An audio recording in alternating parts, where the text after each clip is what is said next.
ॐ नमः सिद्धेभ्यः। ॐ नमः सिद्धेभ्यः।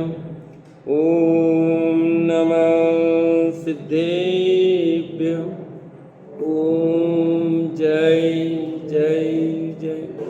नमोस्तु नमोस्तु नमोस्तु। नमो अर्यन्ताणं नमो सेद्धाणं नमो ऐरियाणं नमो वजायाणं नमो लोये सवसाणं। मंगलम भगवान वीरो मंगलम गौतमो गणी मंगलम कुंद कुंदारो जैन धर्मोस्तु मंगलम। सर्वमंगलम मांगल्यम सर्वकल्याणकारकं प्रदानं सर्वधर्माणां जैनं जयतु शासनं जैनं जयतु शासनम्। अरिहंत देव वंदे गुरुवंदे नगणनानविरायो धम्मदयामय वंदे कम्मख कारणं शुद्धम। बोले जिनवाणी मात की जय। बोले स्वस्ति मात की जय। सुदृष्टि तरंगिणी नाम का ग्रंथ पंडित टेकचंद जी कृत। और कल कुछ चर्चा नास्तिक मति की प्रारंभ हुई थी। इसके पहले अपन ने कर्तावादी मत की चर्चा की थी और नास्तिक मत का क्या मत है, वो क्या कहता है, वो बात यहाँ रखी थी। उसने कल ये कहा था जीव वस्तु नाम की कोई वस्तु नहीं है। वो जब नहीं है तो पुण्य पाप भी नहीं है। पुण्य पाप नहीं है तो नरक स्वर्ग आदि गतियाँ भी नहीं है, तो संसार भी नहीं है। ये सब बातें नास्तिक मति ने कही थी। और उस नास्तिक मति को यहाँ जवाब पूछे थे, भैया तुम बताओ फिर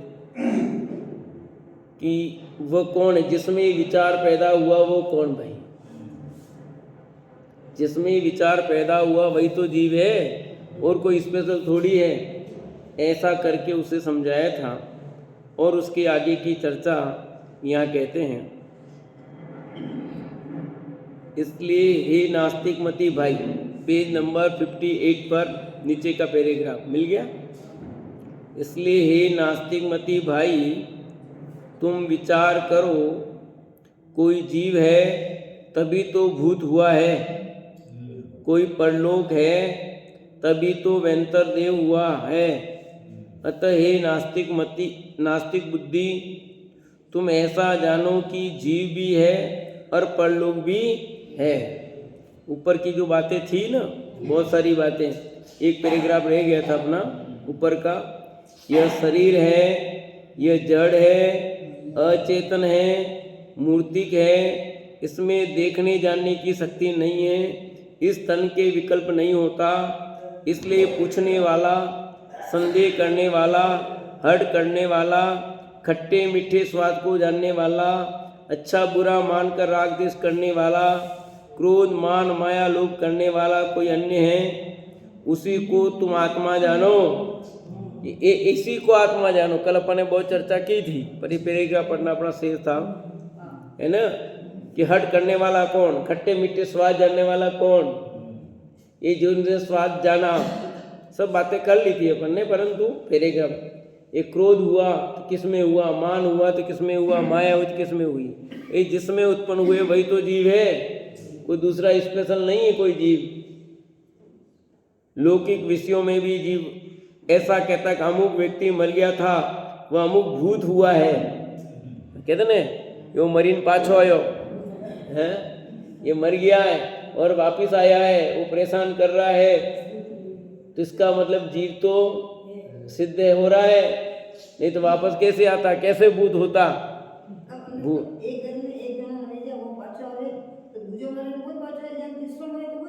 हाँ, बहुत बढ़िया प्रश्न, बहुत अच्छा प्रश्न है। कोई जीव किसी घर से मरा, वो वेंतर देव हुआ तो क्या सब बनते हैं? कोई जरूरी नहीं ऐसा, पर वही वेंतर जीव जो मान लो पहले हो, वही दूसरों का नाम ले ले करके कई बार उत्पाद मचाते हैं। वही हो ये जरूरी नहीं है, दूसरा मर करके वेंतरदेव हुआ जरूरी नहीं है, तीसरा हुआ जरूरी नहीं है।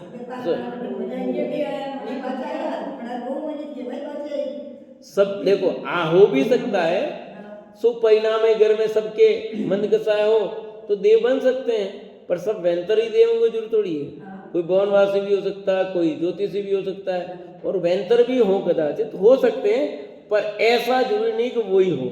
अधिकांश तो क्या होता है कि एक दूसरे का नाम ले लेके परेशान करते हैं वो लोग। उनका नाम मर गया तो वही उनको कौतूल बहुत होता है। वेंतर जाति के देवों को कौतूल बहुत होता है, ऐसा मोक्ष मार्ग प्रकाशक में लिखा है। ये सब कोई किसी को लाता नहीं है, उनके गमन करने की शक्ति इतनी है, सब लाते हैं। अपनी बात यहाँ उसको सिद्ध कर रहे हैं नास्तिक मती को कि भैया अमुक भूत हुआ।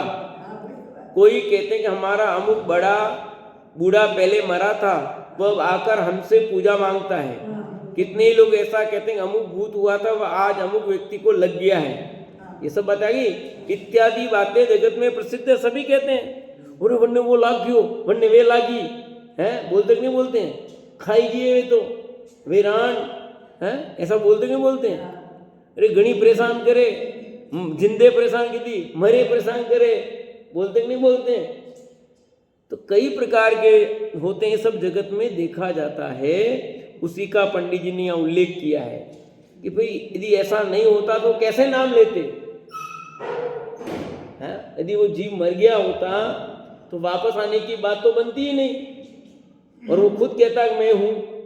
आगे जाति स्मरण की बात भी करेंगे, और जाति स्मरण भी कहता ना, जैसे वो चलो वेंद्र, पर दूसरा भी कहता है मैं ये था, मैं ये था, वो तभी भी घटना घट रही है ऐसी। अमुक भूत हुआ था, वह आज अमुक व्यक्ति को लग गया, इत्यादि बातें जगत में प्रसिद्ध, और सभी कहते हैं उसको वो लग गया, उसको वो परेशान कर रहा है, ऊपर का हो गया इसको तो, ऊपर की बीमारी है इसको तो। हे नास्तिक मती, अभी यदि तुमसे भी कहें कि शमशान भूमि में तुम रात्रि में रहो तो तुम भी कहो कि वहां बहुत भूत प्रेत हैं, हम ऐसी भयानक जगह में नहीं जाएंगे। लोग भी यही कहता है कि भी तुमसे कहेंगे जाओ शमशान भूमि पे सो जाओ वहीं रात को, तो तुम मना करोगे नहीं नहीं वहां रात को कौन सोता, वहां भूत प्रेत रहते हैं। हाँ, जगत में प्रसिद्ध है ऐसा, इसलिए शमशान के आसपास घर नहीं होते, पर अब तो सब बनने लग गए। अब तो शमशान भूमि पर भी घर बन गए, आसपास सब घर हो गए। पहले ऐसा था नहीं बनाते थे, अब बोलो शमशान भूमि के आसपास वास्तव में घर नहीं, पर बनाते सब, अब बनने लग गए, कीमतें बढ़ गई। सब जगह हो गए, और दूर दूर होते थे, अब तो बीच सेंटर हो गए, बीच में आ गए।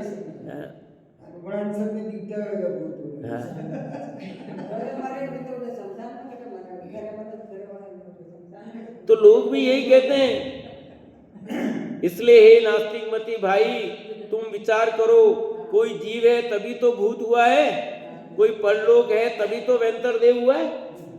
अब तुम सोचो कि कोई जीव था तभी तो भूत हुआ, नहीं होता तो भूत कैसे होता, परलोक में कैसे जाता, वेंतर देव कैसे होता फिर।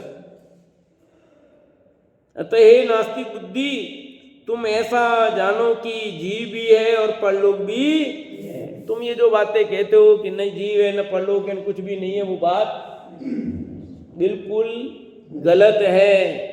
इस सारा जगत कहता और है, जीव भी है और परलोक भी सिद्ध हो रहा है भाई। पाप के फल से जी नरक पशु के दुख पाता है, पाप के फल वाला जी मनुष्य हो तो अंधा, लूला, बेरा, दरिद्री, अभिमानी, रोगी, दीन, अन्न वस्त्र रहित होता है। कि पाप के फल से क्या क्या होता है कि जी नरक में जाता है, पशु होता है। पाप के फल में मनुष्य में भी कितने कितने रोग देखे जाते हैं। कोई अंधा, कोई लूला, कोई बेरा, कोई गूंगा, कोई बीमानी, कोई दीन, कोई अन्य वस्त्र आदि रहित। और फिर भी बाद में तो और कई है, छोटी छोटी चीजें, छोटी मोटी देख लो। बिना पाप के उदय कुछ लगता है क्या?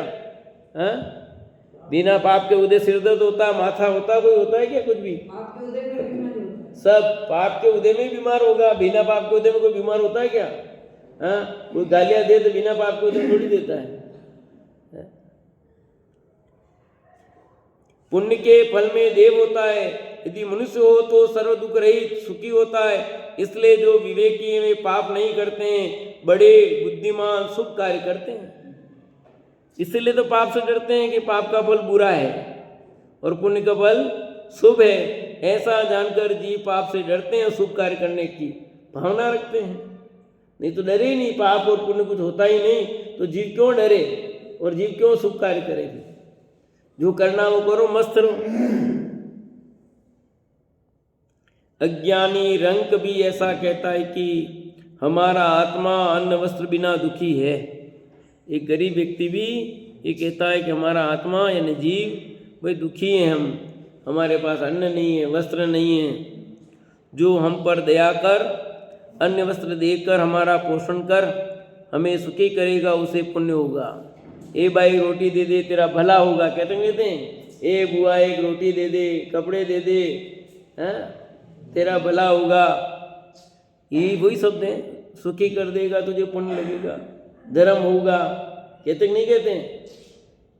इसलिए भव्य आत्मा देखो, जीव भी है, जीव दया भी है, पाप भी है, पाप के फल नरकादि दुख भी हैं, पुण्य भी है और पुण्य का फल स्वर्गादि भी हैं। ऐसा जानकर अनेक मतों के धर्मात्मा जीव पाप का निषेध करते हैं तथा पुण्य करना उपादेय बताते हैं। क्या सिद्ध किया? इन सब बातों से निष्कर्ष निकला है कि जीव नाम का पदार्थ है, जीव भी है और जीव दया भी होती है। इस पुण्य पाप भी है, पुण्य भी है, नरक भी है, स्वर्ग भी है, संसार भी है, मोक्ष भी है, सब है। तुम नहीं मानो तो उसका फल तो तुम्हें बुरा मिलेगा। तुम्हारे नहीं मानने से वस्तु का अभाव नहीं होता। क्या हो जाएगा वस्तु का अभाव? है? तुम मानो नहीं मानो तो उसके क्या है? कभी यहाँ तो उजाला नहीं है, अंधेरा ही है। मानो तुम मान सकते हो, उसका क्या करें।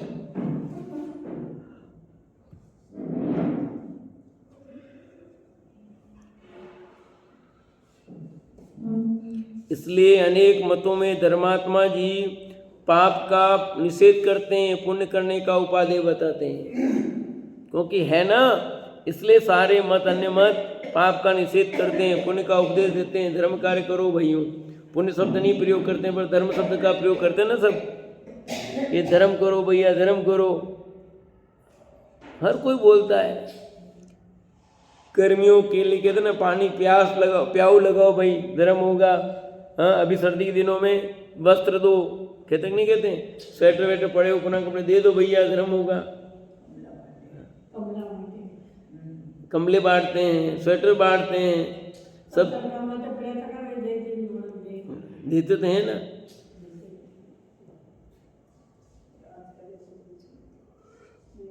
पाप पुण्य फल के स्थान अनादि संसारिक देवादि चार गति की रचना सहित षट द्रव्यों द्वारा बना हुआ है जगत अनादि से है। अतः हे नास्तिक बुद्धि देखो, क्या कह रहे हैं? पाप पुण्य फल के स्थान भी बने हुए हैं। अनादि से संसार में चार गतियां हैं। आज की बनी नहीं है चार गतियां, कब की? अनादि से।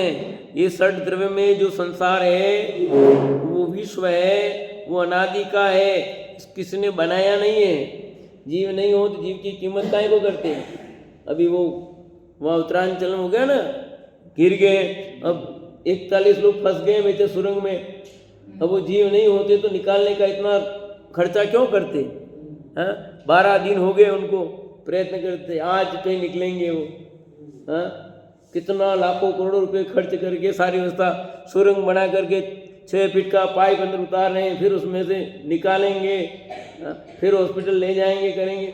यदि जीव नहीं होता तो फिर उनके लिए बचाने का उपाय क्यों करती? क्यों करते प्रयत्न? फिर जीव है ना, उसकी कीमत है ना जीव की, और उसमें भी मनुष्य की कीमत है। सब बेच रहे हैं, दूध बेच रहे हैं, बिस्किट बेच रहे हैं, छोटा पाइप उतारा उसमें से बेच रहे हैं ना। तो आप सोचो वो जीव नहीं होते और जीव में भी मनुष्य नहीं होते तो कोई इतना खर्चा करता है क्या? जीव में मनुष्य की कीमत बहुत है। वो करोड़ों रुपए भी उसकी वसूल नहीं मानते हैं। एक जीव मरता है, आप करोड़ों रुपए दो तो मनुष्य को ला सकते हो? तुम बोलो। किसी का बेटा चला जाए, उसको करोड़ रुपए दे दिए, पर क्या उसकी कीमत है? उसके लिए बेटा चाहिए, करोड़ रुपए थोड़ी चाहिए। ले जाओ तुम्हारे करोड़, मेरा बेटा ला दो, मेरा पति ला दो, मेरी पत्नी ला दो, नहीं चाहिए मुझे करोड़ रुपए। यही होता कि नहीं होता है?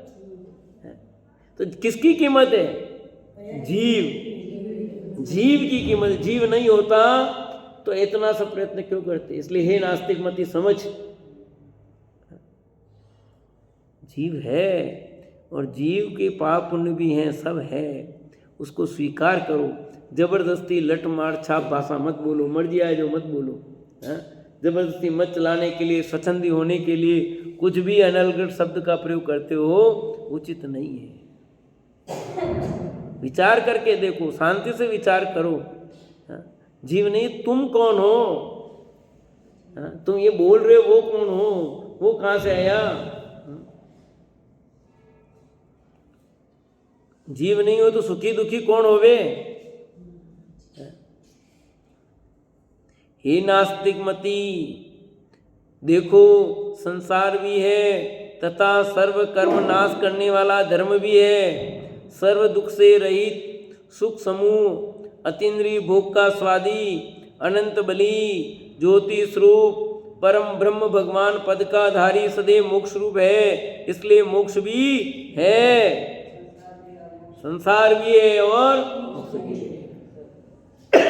रात है तो दिन होगा, दिन है तो रात है, सुख है तो दुख होना ही चाहिए, दुख है तो संसार है तो मोक्ष होना ही चाहिए। कोई बहुत दुखी है तो कोई बहुत सुखी भी होना ही चाहिए। जोड़ा है, धूप कहाँ तो छाया होनी ही चाहिए कहीं, यहाँ नहीं अलग बात, पर छाया तो होगी। ये नियम है, जोड़े हैं। आप कहते हैं ये सब जोड़े हैं तो रोग है तो निदान भी है, पर रोग होता तो निदान ना होता है, ऐसा नहीं, कभी नहीं होता है। रोग है तो इसका इलाज होता है, हमको नहीं पता, ये अलग बात है। पाप का उदय होता हुए भी निदान कहाँ लगता है? रोग है तो उसकी औषधि होगी, 100% है, तो उसकी औषधि है ना। रोग है तो पाप है ना, तो पुण्य क्या हुआ? एकदम यू हो गया मैं पूरा। पाप है तो पुण्य भी है, पाप है तो उसके अल्टरनेट पुण्य है कि नहीं, धर्म है कि नहीं? तो आपके पाप का उदय तो आप धर्म करोगे तब होगा ना। तो वो खिरना है, इसका मतलब है नहीं, ऐसा नहीं है। जो भी रोग है, कोई बीमारी हुई तो उसका निदान होगा ही होगा, वो हमें नहीं पता, अलग बात है। कोरोना हुआ तो कोरोना का इलाज होगा, कैंसर है तो कैंसर के रोग का इलाज भी है, वो हमें नहीं पता, वो अलग बात है। हर बीमारी का इलाज होगा होगा होगा होगा, नहीं पता वो अलग बात है। कौन सी बीमारी हो रही है, कौन सा निदान होगा, अपने को नहीं पता। जन्म है तो मरण होगा ही होगा, अंत में मरण पे तो रोग होगा, इलाज है। जन्म है तो मरण भी है, निश्चित है, जोड़े हैं ये तो, ऐसा नहीं वो हमें नहीं पता। हर रोग के निदान बताएंगे भैया। संसार में 3 रोग ही बड़े बताए, जन्म जरा और मृत्यु। ये 3 रोग हैं असली, तो बाकी तो सब 2 नंबर वाले हैं। 1 नंबर के तो यही रोग हैं।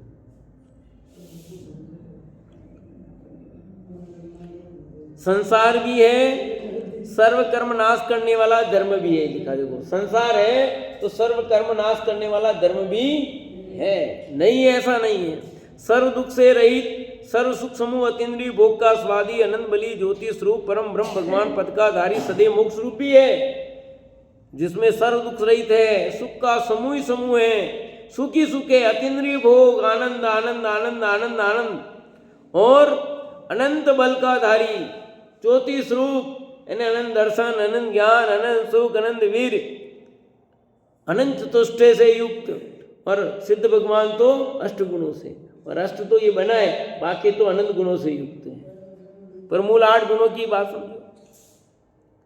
अनंत सुख के स्वादी हैं, अतीन्द्रिय आनंद आनंद आनंद आनंद आनंद। एक दुखी दुखी है तो एक आनंद आनंद में भी है। हे नास्तिक मती, तुम्हारा नास्तिक मत सर्व मतों से खंडित होता है। तुम्हारे नास्तिक मत का श्रद्धान होने पर सर्व मत, मंदिर, दान, पूजा, भगवान की भक्ति, तप, जप, संयम, शीलादि जगत के सभी श्रेष्ठ पूज्य गुणों का अभाव हो जाएगा। यदि तुम जो कहते हो वो बात मान ली जाए तो सर्व मत खंडित हो जाएंगे, एक भी मत रह नहीं सकता। फिर तो तुम्हारा भी मत कैसे रहेगा? फिर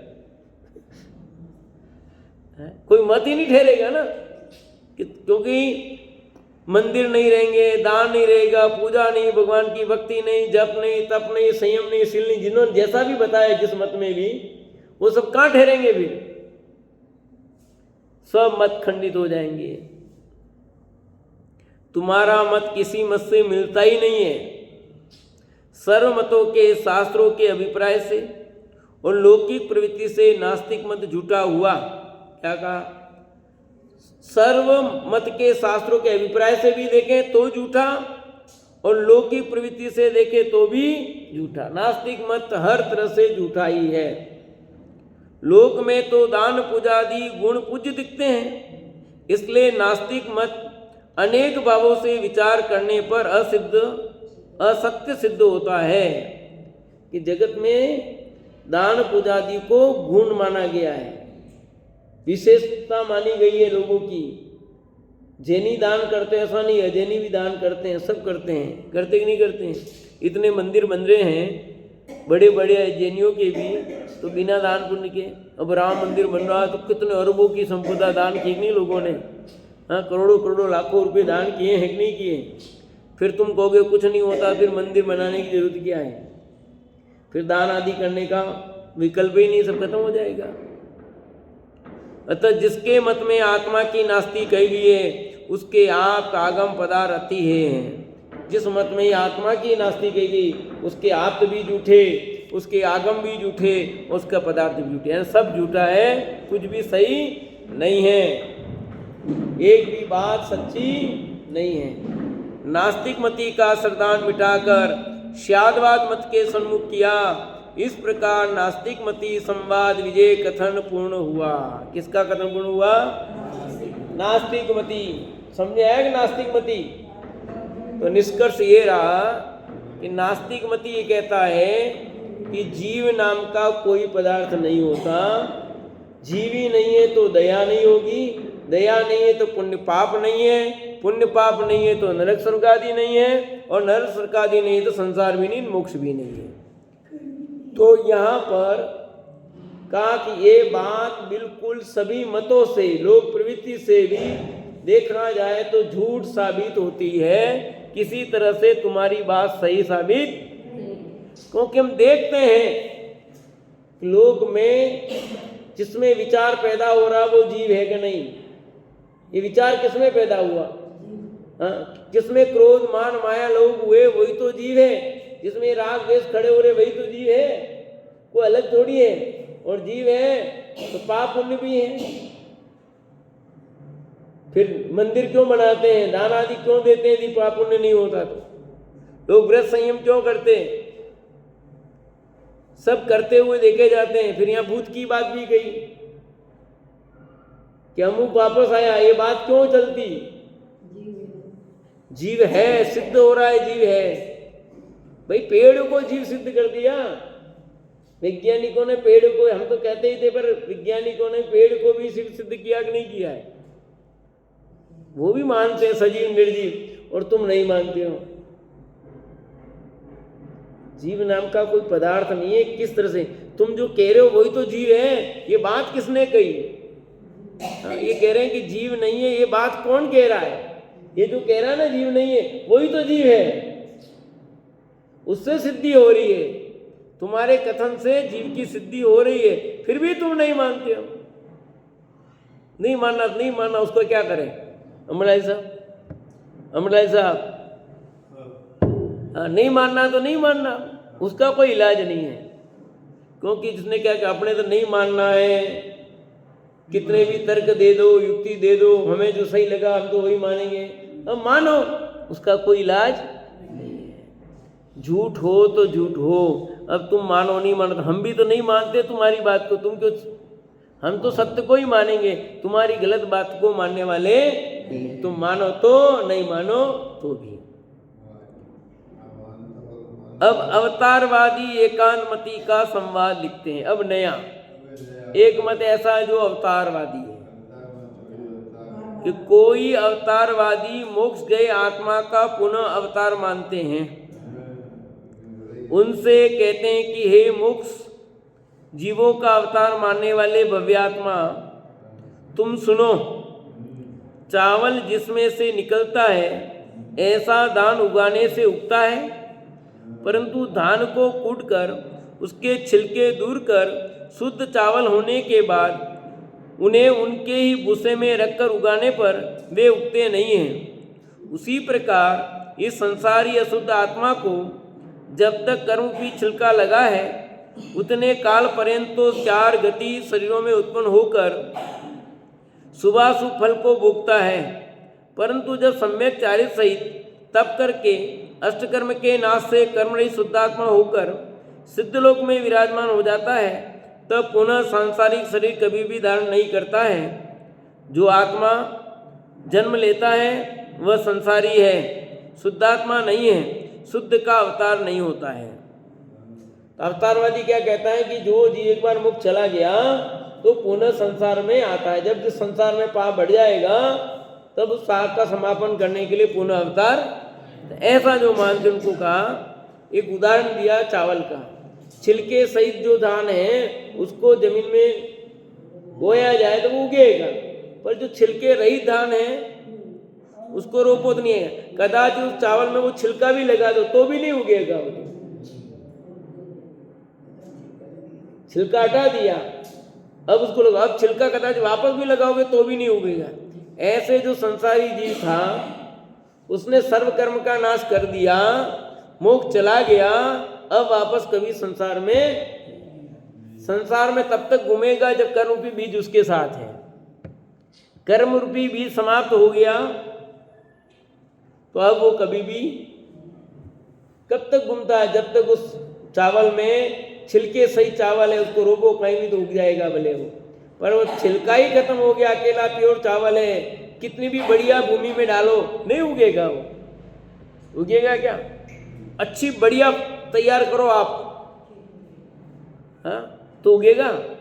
आपका वैज्ञानिक किसी तरह से उगा देते हैं, नहीं उगा देंगे उस चावल को, कि नहीं उगा सकते उसको, क्योंकि उसमें वो शक्ति नहीं रही। अब उस चावल के कई रूप बनाए जा सकते हैं जो छिलके सहित है, पर जो चावल हो गया है उस चावल से आप नया रूप तैयार नहीं कर सकते। संकर मक्की आती ना, तो मक्की से मक्की हो गई, पर जिस मक्की से भी जो छिलका उतर गया हो, मक्की से भी छिलका उतरता है। जैसे बनाते ना आपके ये पॉपकॉर्न, अब पॉपकॉर्न को देखे बो देखे हैं, या मक्की के पोए होते उसको बो, उगेंगे क्या? नहीं उग सकते ना। ऐसे ही जो जीव संसारी है, अभी कर्म है, वो तो भ्रमण करेगा, वो तो एक स्थान दूसरे स्थान जन्मता लेता रहेगा। परंतु जिस जीव के कर्म समाप्त हो गए हैं, कर्म से रहित हो गया है, वो एक बार मोक्ष चला गया, अनंत काल बाद भी लौटकर वापस, जैसे वो चावल अब कभी भी नहीं उगेगा, कभी तो उगेगा कि कभी नहीं उगेगा वो चावल। ऐसे जो जीव मोक्ष में चले गए हैं, सर्व कर्म का नाश कर लिया है, वे कभी भी अवतार नहीं लेंगे, कभी भी जन्म नहीं लेंगे। ठीक है, एक बार ही होता है जन्म, हो गया लास्ट जन्म, फिर मोक्ष चले गए, फिर नहीं होगा। फिर एक बार तो आएंगे कि एक बार भी नहीं होगा, एक बार भी जन्म नहीं होगा। तब कोई कहता है भगवान तो शुद्ध ही हैं, परंतु जब कोई देव दानव राक्षस भगवान की प्रजा को पीड़ा पहुंचाता है, तब ज्योतिष रूप परमात्मा भगवान प्रजा की रक्षा करने के लिए राक्षसों को मारने के लिए अवतार लेता है। इस प्रकार शुद्धात्मा का अवतार लेना सिद्ध होता है। वो कहते हैं कि जब जब संसार में पाप बढ़ता है, उस पाप को समाप्त करने के लिए, उन पापियों को नष्ट करने के लिए, हैं जो राक्षस देव दानव है, संसार में बहुत पाप बढ़ा दिया, तो पाप बहुत बढ़ा देता है कोई, तो उस पापी को नष्ट करने के लिए फिर वो अवतार लेते हैं, और वो पापी नष्ट हो गया, संसार में शांति हो गई, फिर वे चले जाते हैं। उससे कहते हैं, हे भाई, तुमने जो कहा उसमें और भी दोष प्रकट हुए हैं। अब तो तुमने कहा है कि भगवान की प्रजा को राक्षस, देव, दानव पीड़ा उत्पन्न करते हैं। उन राक्षस आदि को मारने के निमित्त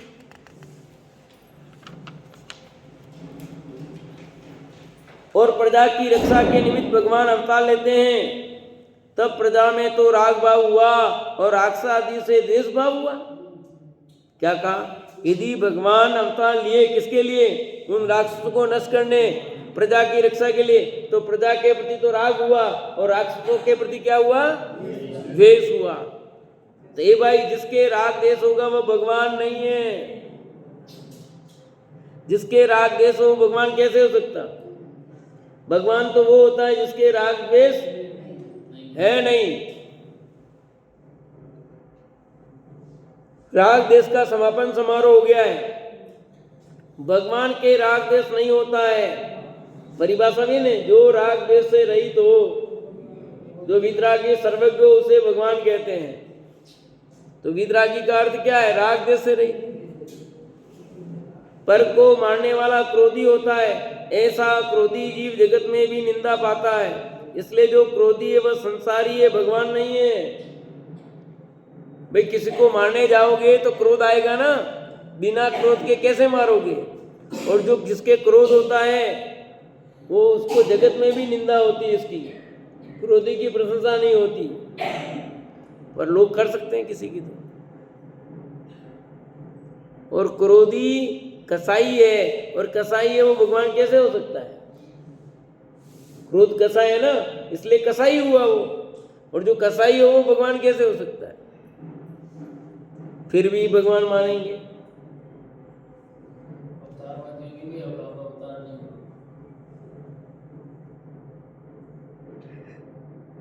क्रोधी तो संसारी है, उसे भगवान कैसे मानते हो? अतः हे धर्मार्थी, तुम ऐसा जानो कि जिसके काम, क्रोध, राग, द्वेष, मान, मत्सर, छल, जन्म, मरण हो, वह भगवान नहीं है। देखो, गर्भवास मिटने के निमित्त अनेक प्रकार के दुर्धर तप कर, 22 पुरुषों के महासंकट सहकर, वीतराग भाव द्वारा महाकठिनता से कर्मनाश कर देने पर तन बंदी खाने से छुटें, गर्भवास के महादुखों से बचें। अब पुनः गर्भवास के विकट दुखों में कैसे जाएंगे? कभी भी नहीं जाएंगे। कि वो कभी भी कैसे जाएंगे बताओ? बड़ी मुश्किल से तो इससे बचे हैं कि जिसके काम हो, क्रोध हो, मान, माया, लोभ, मत्सर ऐसे भाव हो, वो तो भगवान नहीं होता भैया। रागी, देसी, क्रोधी, मानी, लोभी, हठी भगवान कैसे हो सकता है?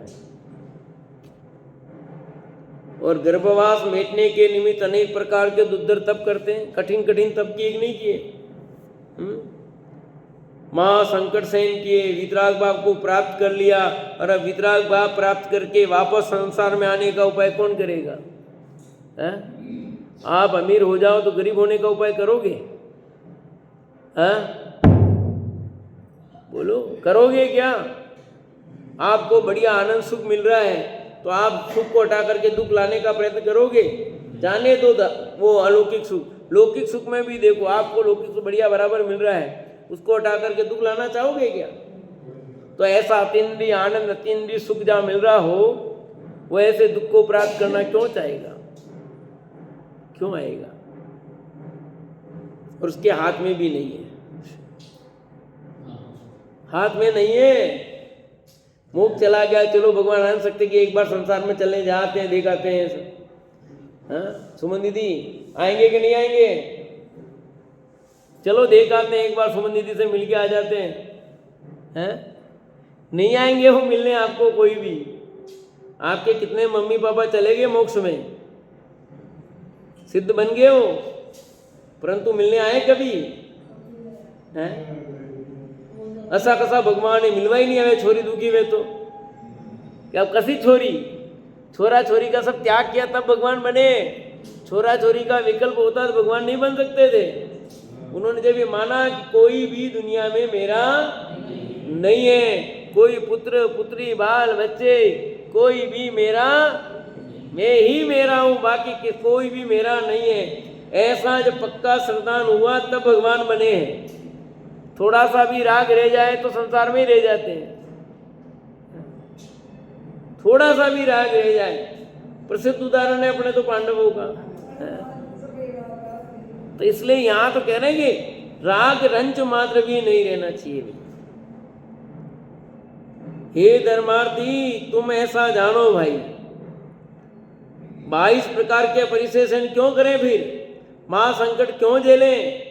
वीतराग भाव द्वारा मान कठिनता से कर्मनाश कर देने पर तनबंदी खाने से छूटे। क्या वीतराग भाव प्राप्त हुआ तब शरीर से छूटे, तनबंदी खाना लिखा है, शरीर रूपी जेल से छूटे हैं। गर्भवास के महादुखों से बचे। अब महावीर भगवान अब आएंगे क्या गर्भ में? इस अंतिम गर्भावास यही जान प्रणवो प्रभु, क्या आपका अंतिम गर्भावास है, यही जान करके आपको प्रणाम करता हूं। अंतिम गर्भावास, अब फिर कभी गर्भ में हो गया उनकी अंतिम माता त्रिशला, त्रिशला के बाद कोई दूसरी माता नहीं। अब तो वो भी त्रिशला माता भी उनकी माता नहीं रही, वो ही चली गई मोक्ष चली जाएगी। एक भव अवतारी है, एक भव अवतारी है। गर्भावास के महा दुखों से बचे, पुनः गर्भवास के निकट दुखों से कैसे जाएंगे? कभी भी नहीं जाएंगे, पुनः कभी भी ऐसे महा दुखों को प्राप्त नहीं करेंगे। से चर्चा आगे चलेगी।